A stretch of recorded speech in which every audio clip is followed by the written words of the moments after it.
এই সংকট বলতে উনি প্রধানত ভারতীয় আধিপত্যবাদের ষড়যন্ত্রের কথা বলেছেন।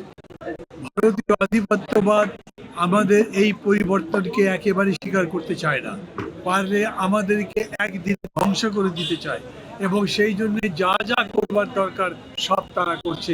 এই ছিল তার কথা। আমরা আমাদের পক্ষ থেকে বলেছি যে না, এই প্রশ্নে আমরা সবাই এক থাকবো।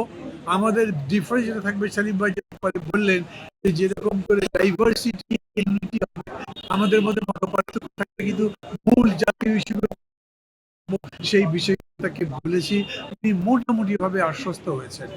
আর একটা বিষয় বিশেষ করে হঠাৎ করে যে আমি সেদিন খুবই হতাশ হয়ে গেলাম আমার মিটিং এর মধ্যে, যখন উপদেষ্টা পরিষদের সঙ্গে বসছি, আমার মনে হলো আমি এতদিন ধরে যেগুলো করছি এগুলো কোনোটাতেই সফল হতে পারবো না, সবই ব্যর্থ হয়ে যাবে, সংস্কারও হবে না, ঠিক মতো নির্বাচন করতে পারবো না।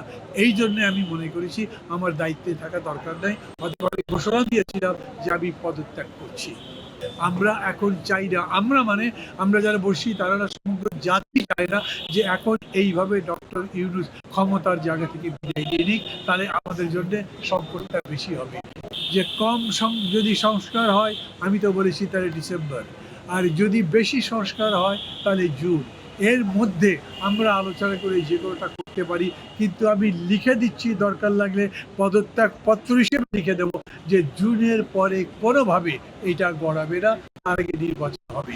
যে আমি কোনোভাবেই আমার ক্ষমতা এক্সটেন্ড করতে চাই না, এই অন্তর্বর্তী সরকার ক্ষমতা আর বেশি বাড়াতে চায় না।